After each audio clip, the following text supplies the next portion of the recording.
When you hear about a manager who won 2 league titles in 3 years with Valencia, led Liverpool to 2 Champions League finals, and ended a 20-year wait for European glory, you start to realize the scale of his achievements. You think of a legend and a fan favorite, yet he still doesn't get the appreciation he truly deserves. We are talking about the man behind the Istanbul miracle, Rafa Benitez. Rafa wasn't without talent. He came through the youth ranks at Real Madrid and showed real promise. But persistent knee injuries held him back, and he slowly came to accept that reaching the very highest level as a player was no longer possible. By the age of 26, he decided to retire and turn his focus elsewhere. After retiring in 1986-87, Rafa Benitez began his coaching career with Real Madrid's U18 team, gaining exposure to different players, ideas, and mentalities. In 1993-94, after Benito Floro was sacked, Vicente Del Bosque became caretaker manager and chose Benitez as his assistant. It was a period during which Rafa learned a lot. The following season, with Jorge Valdano appointed as Real Madrid manager, Benitez returned to coach Real Madrid B. Although things started well, disagreements soon appeared, especially over the role of Sandro. Rafa saw him as a disciplined worker, while Valdano viewed him as a creative player who needed more freedom. By the end of the season, it was clear that Benitez had to leave. After 7 years at Real Madrid, and thanks to the good relationship between the clubs, he moved to Real Valladolid in an agreement that suited all parties. Del Bosque once said, "Rafa is very different from the traditional Spanish coach. More tactical, less romantic."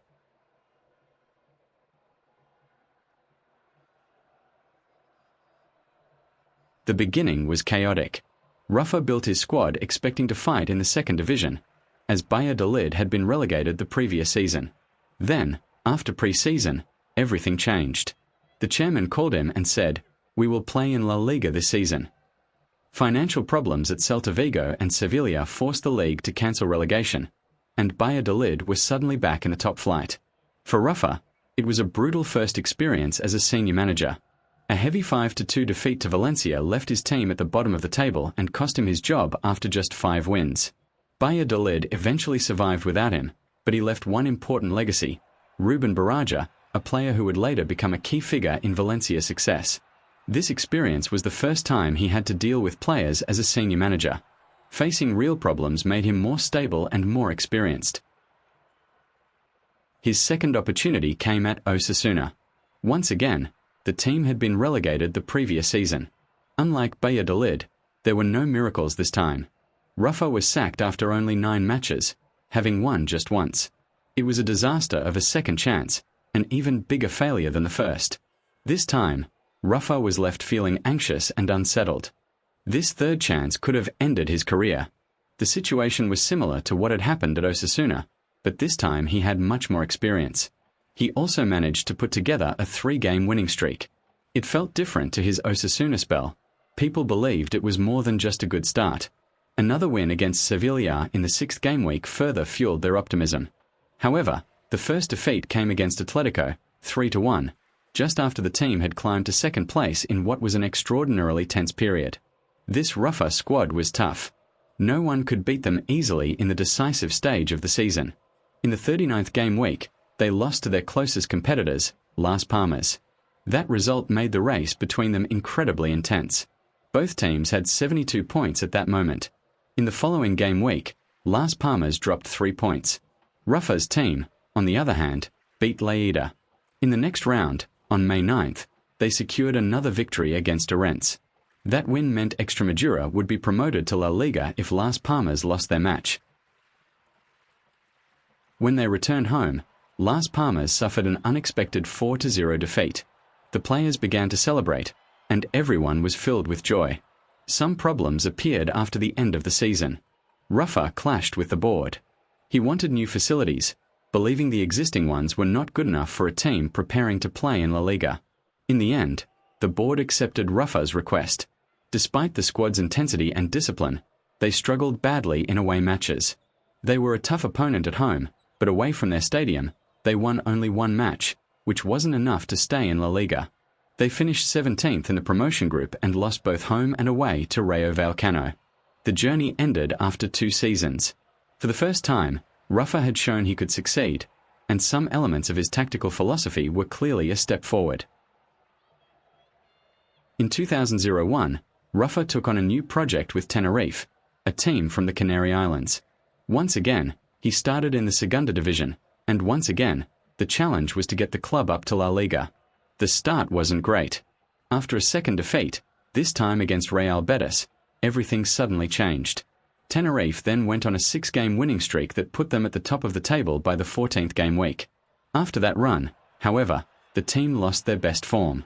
The results were not terrible, but they were inconsistent, which left them in a difficult position going into the decisive stage of the season. In the 40th game week, they lost to Sevilla, who were top of the league. That defeat pushed Tenerife down to 3rd place, level on points with Atletico in 4th. In the next round, Tenerife earned a hard-fought 3-2 win over Lleida, while Atletico beat Sporting Gijón. At the end of the season, Rafa's side finished 3rd on goal difference. This team showed more and more of Rafa's tactics and personality. They had a clear mentality, played with intensity and discipline, and were enjoyable to watch. The squad contained several high-quality players who would later follow Rafa in his biggest successes. Mr., the 21-year-old striker who would help him win the UEFA Cup at Valencia, Caro Torres, who would become one of the pillars of his Valencia side, and Luis Garcia, one of the heroes of Istanbul. After this season, Rafa Benitez attracted interest from a club that had just finished as runners-up in the Champions League, a surprising step-up that would change his career forever. After Valencia had lost 2 Champions League finals with Hector Cupper, it was time for a change. There is no doubt that Hector Cupper built a great squad and came very close to the top of the football pyramid, but the team spirit was low. They were going to play in the UEFA Cup after finishing 5th. It was a story that had come to an end for both sides. Valencia had 3 choices: Mané, the manager of Alaves, who had taken them to the UEFA Cup final, and Javier Irureta, who, a year earlier, had led Deportivo La Coruna to win the league and had great experience in La Liga with Real Sociedad, Celta Vigo, and Athletic Club. Both of them refused, even though the financial offer was good, but Valencia seemed to be declining during that period. They then tried their 3rd choice, Luis Aragons, who had managed them in the 1995-96 season. After his good season with Mallorca, he refused to return to Valencia. One of the board members suggested a name that wasn't familiar to them, a manager with no experience compared to the previous 3, but who was rising with a great mentality and philosophy and had succeeded in his last job. Rafa agreed and started his journey with Valencia. The board first said, "We won't buy, but we will keep the core of the squad." Then, Lazio put in a bid for Mendieta of €48 million, which made him one of the most expensive transfers at that time. Rafa Benitez brought in Gonzalo and Rufete from Malaga, Mr., who had been his striker at Tenerife, Mochena from Benfica, and Salva Ballesta from Atletico. The team was built to play 4-2-3-1, with Canizares in goal, Caro Torres at right back, Carboni on the left, and Ayala and Pellegrino in central defence. In midfield, Albelda as the holding midfielder and Ruben Baraja as the box-to-box player ahead of him. The magician Pablo Aimar as the number 10, Vicente on the left, Rufete on the right, and Mr. or Juan Sanchez up front. That was the structure for most of the matches. Rafa made sure to rotate, which wasn't very common at the time. Keely Gonzalez, Salva Ballesta, Carboni, Gonzalo, and Angulo gave the team great squad depth. It was a weapon that allowed them to compete over the long season. But when you deal with that number of players who all want to play, you naturally face problems, especially with a strict system that bans chewing gum, wine, and late nights, forcing players to follow a boring routine and endure very tiring training sessions. This could easily cause anger and damage the dressing room atmosphere, but with time, the players got used to it. The first match in La Liga was against Real Madrid, which was Zinedine Zidane's debut and part of Perez's Galacticos project. There was a lot of pressure on that match. Rafa Benitez against Vicente del Bosque, whom Rafa had previously assisted. Rafa started the match with a 4-4-1-1.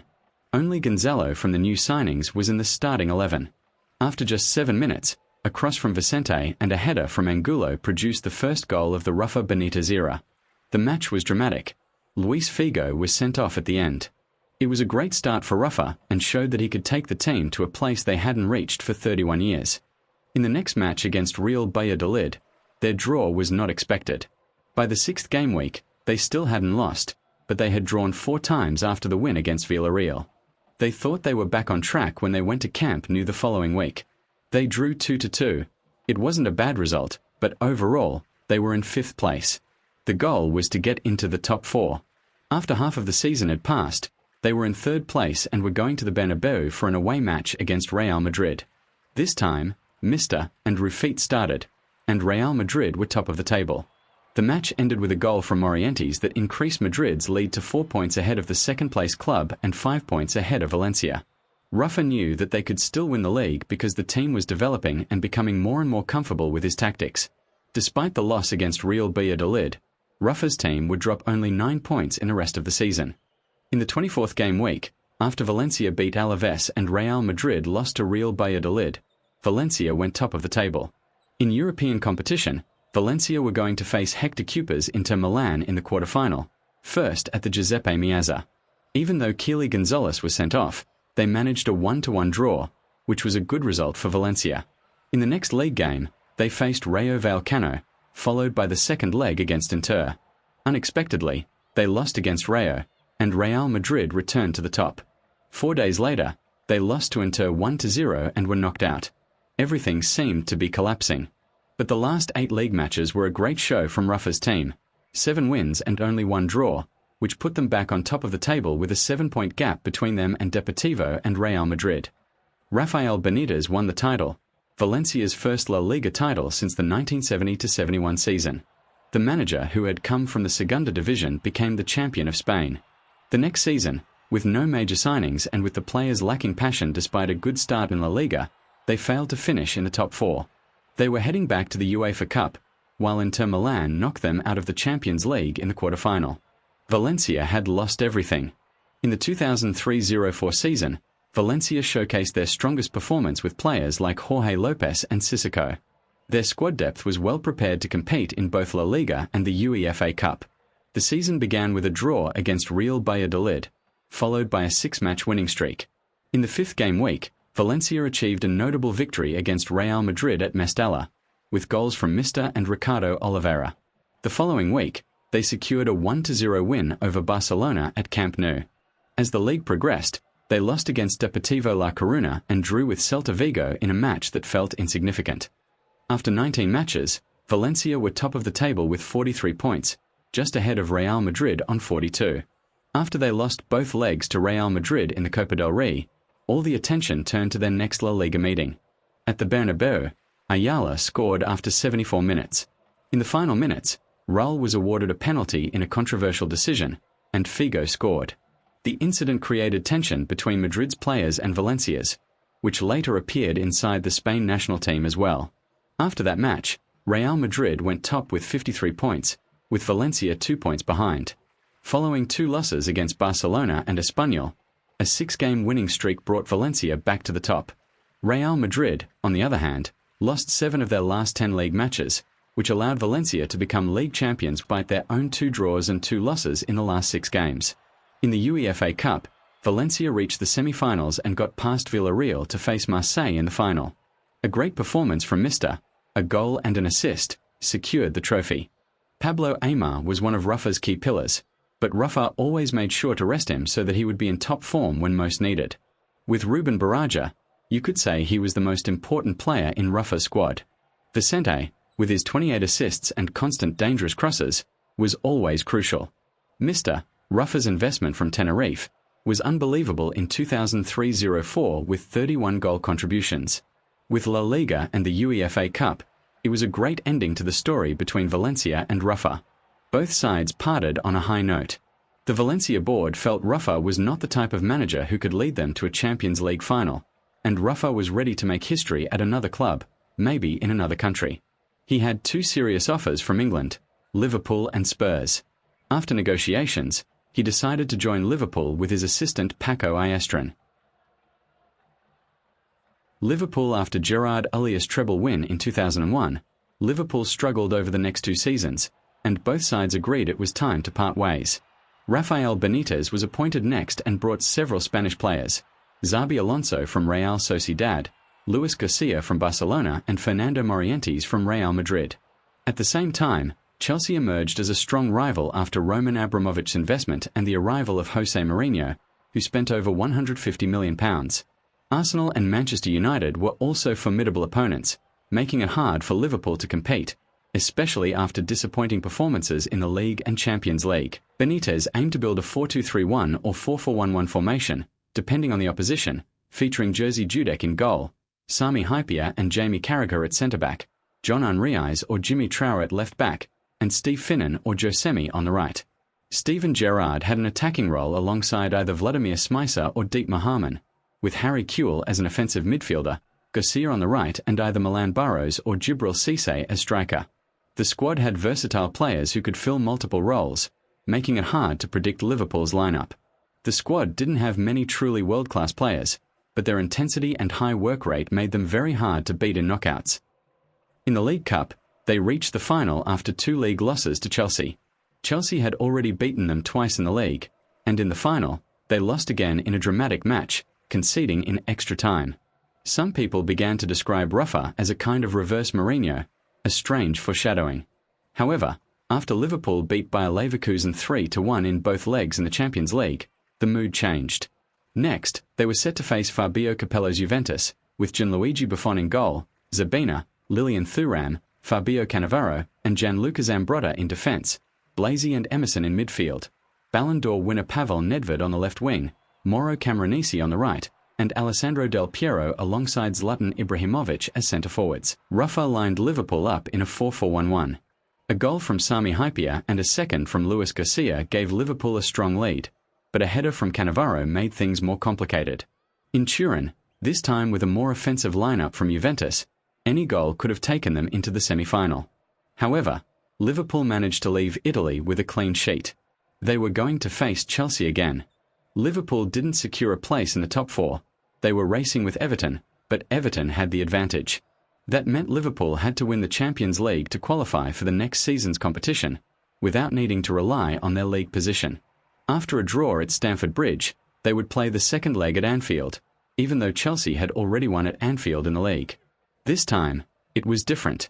Luis Garcia scored after 4 minutes, and with a strong defence, Liverpool kept a clean sheet.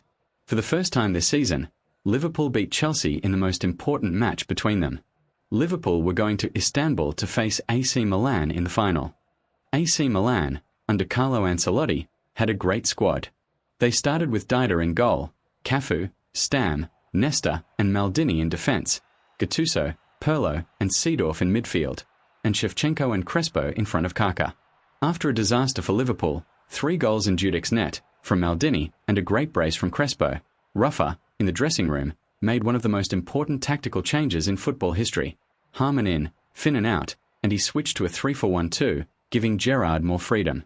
In just a few minutes, a header from Gerrard and a stunning shot from Smicer made it 3-2.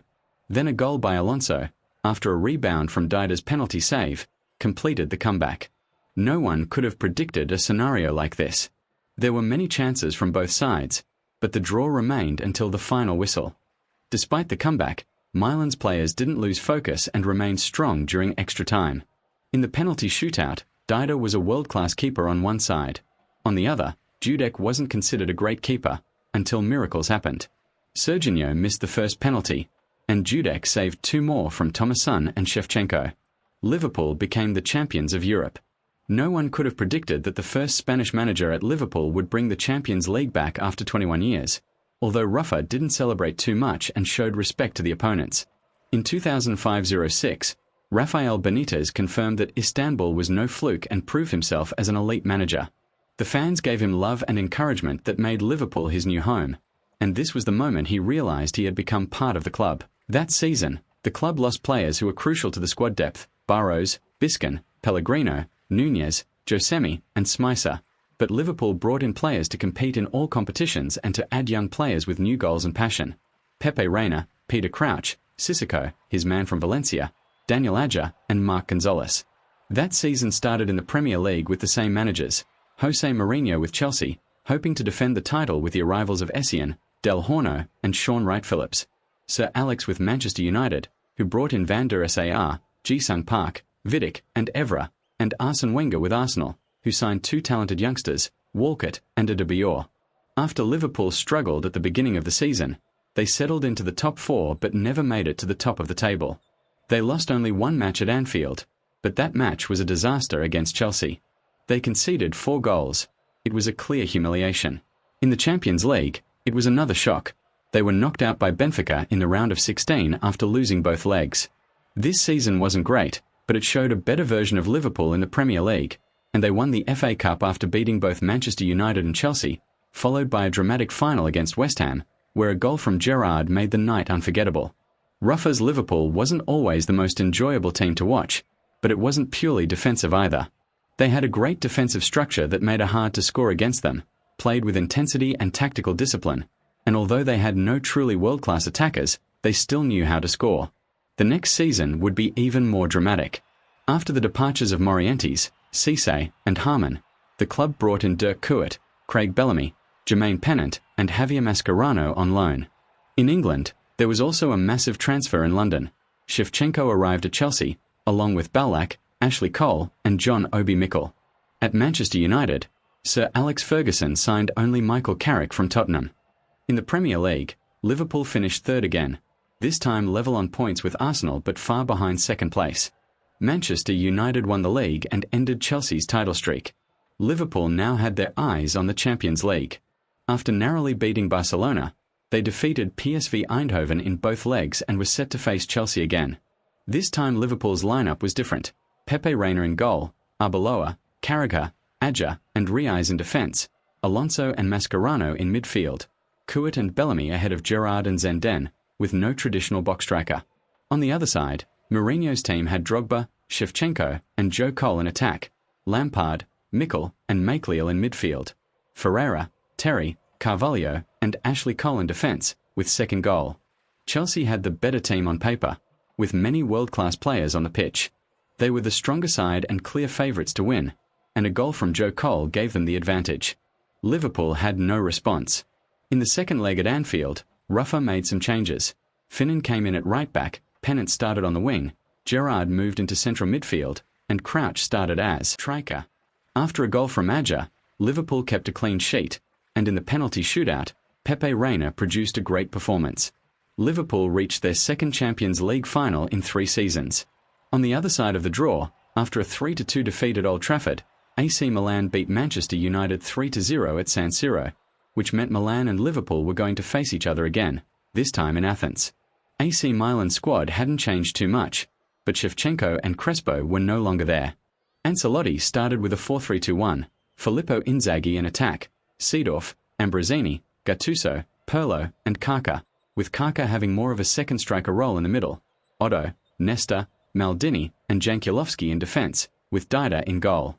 Liverpool started with a 4-2-3-1, with Kuyt as striker and Gerrard given freedom in midfield. Liverpool was strong in the first half and created chances, but Filippo Inzaghi appeared in the final minutes of the half and scored. Liverpool went to the dressing room at a disadvantage, but it wasn't a disaster. Rafa sent out the same team for the second half with no changes.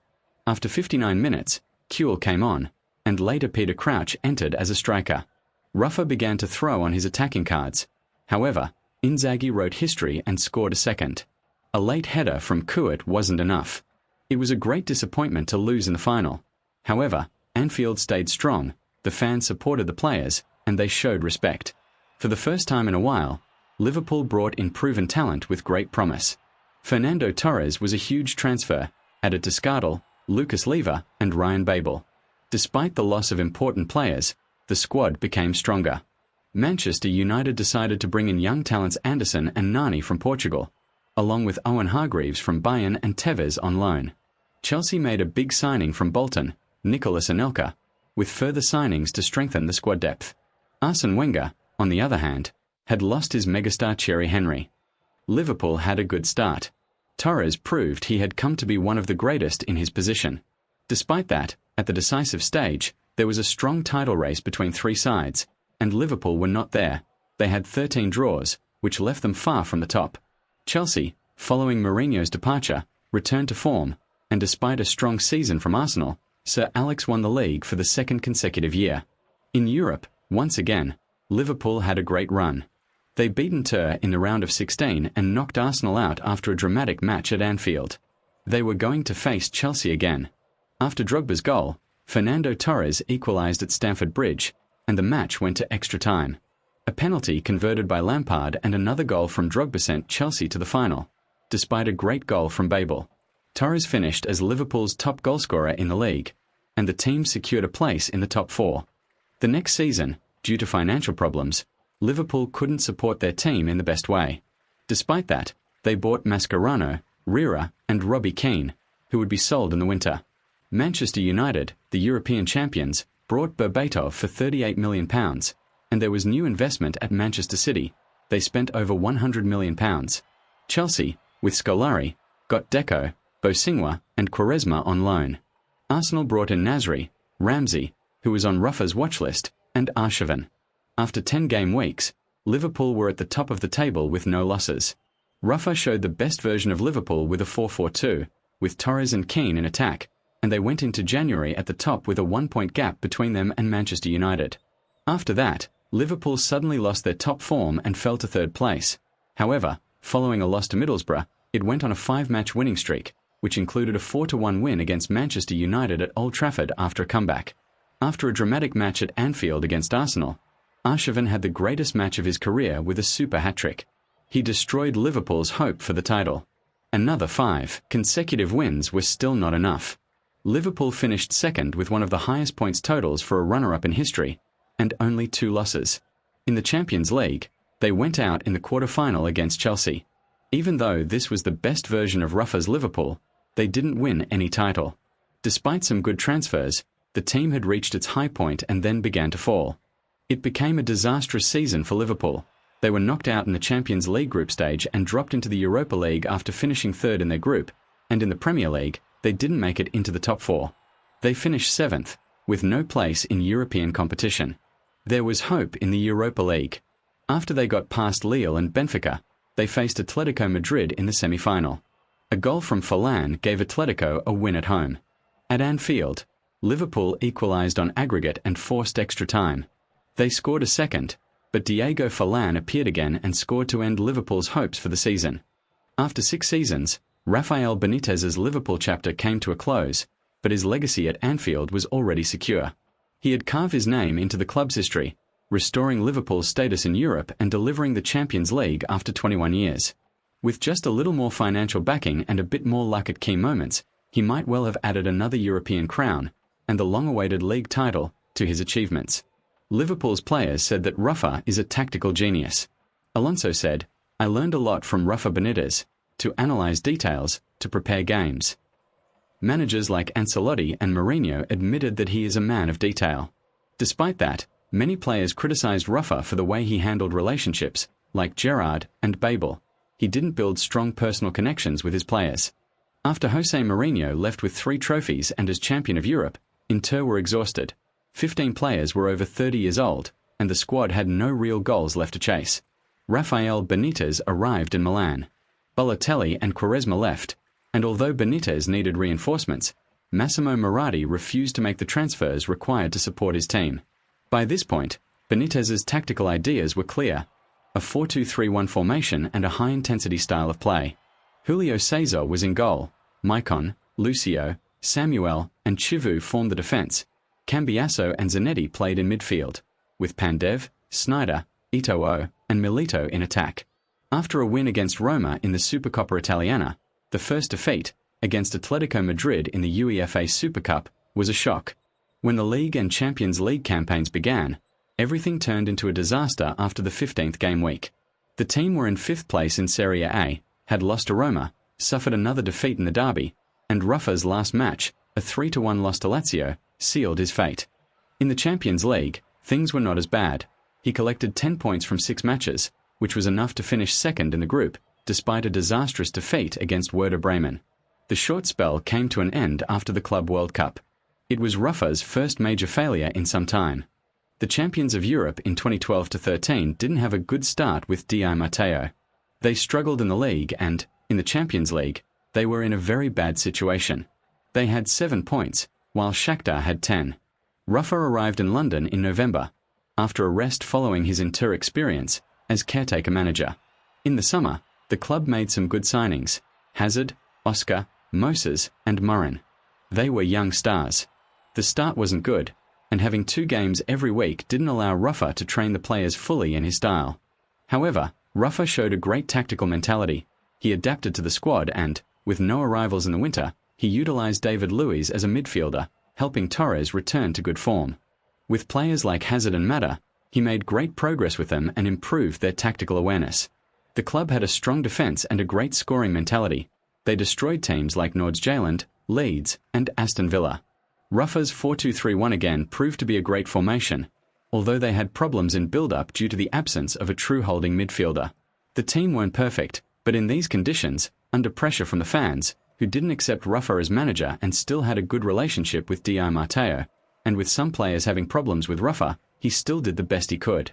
In the league, Rafa's team secured a place in the top 4, but they didn't fight for the title, which was neither a bad nor a great achievement.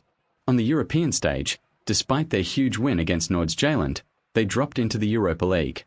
They had a great run, knocking out both Sparta Prague and Rubin Kazan. They faced Basel at St. Jakob Park, where a great goal from David Luiz gave them the advantage.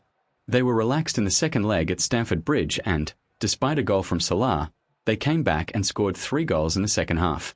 In the final against Benfica, they started with a second goal, as Piliqueta, Ivanovic, Cahill, and Cole in defence, David Luiz with Lampard in midfield, and Ramirez, Mata, Oscar, and Torres in the final third. The match was dramatic. After 60 minutes, Torres scored with an assist from Mata. He was unbelievable that night.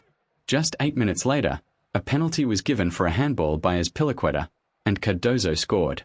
After a tiring match, in the 93rd minute, a corner from Mata and a header from Ivanovic made Chelsea the champions. They had actually trained on that corner routine before, which helped Rafa leave Chelsea as a champion and proved he could still compete at the top level. Walter Mazzarri managed to turn Napoli into one of the top sides in Serie A during his tenure, utilizing a 3-5-2 formation with Hamsik and Cavani, a team capable of competing for the league title and regularly qualifying for the Champions League. That era was clearly a great one, but after they finished second in 2012-13, it seemed as if they had reached their peak. Some problems between Mazzarri and the board brought it to an end, despite the team's consistently strong results. After Rafa left Chelsea as a European champion, a new challenge in Italy with a promising project was the perfect next step for him. Rafael Benitez arrived at Napoli following the major departure of Cavani for €64 million, a huge fee, and he was given the biggest transfer budget in the club's history to compete in the Mercato. The objective was to move away from the reactive, defensive system that Mazzarri had relied upon and to launch a new project that matched the tactical evolution taking place across Europe. Rafa had already proved many times that he could succeed with a 4-2-3-1, but this time was different. This would be the most enjoyable and exciting version of a Rafa team. With the arrivals of Gonzalo Higuain, Raul Albiol, and Callaghan from Real Madrid, plus the promising midfielder Jorginho, left-back Fauzi Goulam, Dries Mertens, and Juven Zapata, who were excellent for squad depth, and Pepe Reina, one of Rafa's favourites, Napoli were transformed. They became a very strong attacking side, but even after around €100 million had been spent, Rafa's team still wasn't complete. They were still missing a truly top-class defender and a deep-lying playmaker in midfield. The start was almost perfect, a 5-match winning streak, including a vital win against Dortmund in the Champions League, crucial in such a difficult group, and another against AC Milan, which made it clear that Napoli were going to be a serious contender. In a 4-2-3-1 formation, with Pepe Reina in goal, Maggio, Albiol, Britos, and Zuniga in defence, Berami and Inler in midfield, and Higuain ahead of Callaghan, Hamsik, and Insigne, they produced pure football, talent, discipline, enjoyment, and efficiency. But this level didn't last for long. A setback came against Arsene Wenger's Arsenal in the Champions League and then a first league defeat against Roma in Serie A, but the team quickly returned to form. However, a sequence of 3 damaging defeats, against Juventus by a big margin, an unexpected loss to Parma, and another defeat to Dortmund, made their situation in the Champions League very complicated. Despite a 2-0 win over Arsenal at the Stadio Diego Armando Maradona, they were knocked out and dropped into the Europa League on goal difference. This time, things did not go well. After a win against Swansea City in the round of 32, they failed to get past Porto. A defeat in Portugal and a stunning goal from Quaresma ended their hopes of reaching a European podium. In the Coppa Italia, after a strong run, they reached the final against Fiorentina. A brilliant performance from Lorenzo Insigne and a decisive goal from Dries Mertens secured the trophy and confirmed them as champions.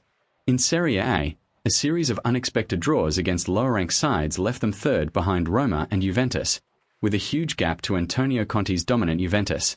This version of Napoli was outstanding in attack and in transition. They were lethal on the counter. Yet, being a Rafa Benitez Napoli side, their defensive structure was not as strong. Repeated defensive mistakes undermined their season. In the following season, Rafa stayed and was determined to show that his team structure, and its more modern, European style of football, could truly succeed in Italy. The transfer window, however, did not go as planned. Rafa did not get his full wish list. The board were in control. Manolo Gabardini, Jonathan de Guzman and Kalidou Koulibaly arrived, but with the departure of two midfielders, he did not receive the type of players he wanted in the middle of the pitch. Midfielders like Alonso or Mascherano never came, and he had to continue working with a squad whose main weaknesses remained. The season began disastrously. After a draw with Athletic Bilbao in the first leg of the Champions League playoff, the second leg at San Mamés descended into chaos. After a brilliant goal from Hamsik, Napoli seemed to be on their way to qualification. However, a series of defensive errors changed everything. Aduri scored the first after poor defending. Then, just 5 minutes later, a misunderstanding at the back led to the second, and another mistake gifted Ibai Gomez the third. The fans were furious. The players could easily have lost their belief and their passion for the season, and the critics circling the team threatened to damage the dressing room atmosphere. In Serie A, things did not improve enough. They were inconsistent, with 9 draws and 11 defeats, which left them outside the top 4, a major disappointment for a team with such attacking quality. On the 14th of May, 15, in Ukraine, Napoli played in the Europa League semi-final after an unexpected draw at the Stadio Diego Armando Maradona. Napoli still had the better chances overall, but a goal from a cross sent the Ukrainian side to the final and knocked Napoli out. By the end of the season, the results simply weren't good enough. Tensions between Rafa and the board grew, and when a call came from home after 20 years away, his time at Napoli was over. He left Napoli with only 2 trophies, but he built a structure that matched the club's identity, showed how adaptable he was to modern tactical trends in European football, and created a wonderfully entertaining attacking team. Real Madrid, after 2 seasons under Carlo Ancelotti, including a Champions League title, the board decided to end his time in Madrid following a trophyless campaign, despite the team's overall good performances. Many criticized that decision. Finally, Rafa fulfilled his childhood dream. Coming back home was a huge moment for him, but things were far from perfect. The fans didn't really want Benitez as manager. They saw him as a defensive coach who hadn't enjoyed major success for some time. After a draw in his debut against Sporting Gijón, Madrid won 5 games in a row and conceded only 1 goal. However, following draws against Malaga and Atletico Madrid in the derby, serious problems began to appear. When you manage a dressing room full of big egos, you inevitably have to deal with major problems, both inside the squad and with the president, Florentino Perez. Even a manager like Mourinho had clashed with them. Rafa fell out with Sergio Ramos, James Rodriguez, and Cristiano Ronaldo. That loss of harmony weakened his control over the dressing room, and the problems grew worse day by day. On top of that, the tactics weren't working properly. Rafa struggled to find the right formation, 4-2-3-1, 4-1-4-1, or 4-3-3. In matches, the issues in the build-up phase were obvious. At times, it looked as if they were playing a 6-0-4. In attack, it was difficult to give Bale, James, and Ronaldo the freedom they wanted. Off the ball, the team also suffered from a lack of compactness, balance, cohesion, and collective organization. Despite all those problems, Real Madrid produced some spectacular scorelines against Espanyol, Real Betis, Malmo, and Rayo Vallecano. However, the weaknesses were much clearer against stronger teams. They lost 3-2 to Sevilla, and then a disaster against Barcelona at the Bernabéu followed, even with Messi starting on the bench. Barcelona humiliated Rafa's team. 2 goals from Suarez, 1 from Neymar, and another from Andrés Iniesta after a brilliant individual performance. There was not a single positive detail for Real Madrid to take from that match. A winning run after El Clasico ended with a defeat to Villarreal, which dropped them to 3rd place and pushed the tension even higher.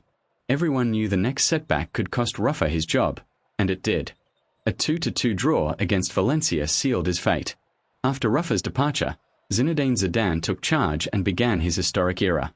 In the end, Benitez was seen as the brief fall between 2 great legacies. After that huge disappointment, enjoyed a very good spell at Newcastle United. After their relegation, he led them to the championship title and then kept the club in the Premier League for 2 seasons. Rafael Benitez is a different type of manager from the ones we usually see and has a great tactical mind. He is one of the coaches who helped change football history and brought glory to many teams. Calling him a fool is an insult to football's heritage. So, how would you describe Rafael Benitez?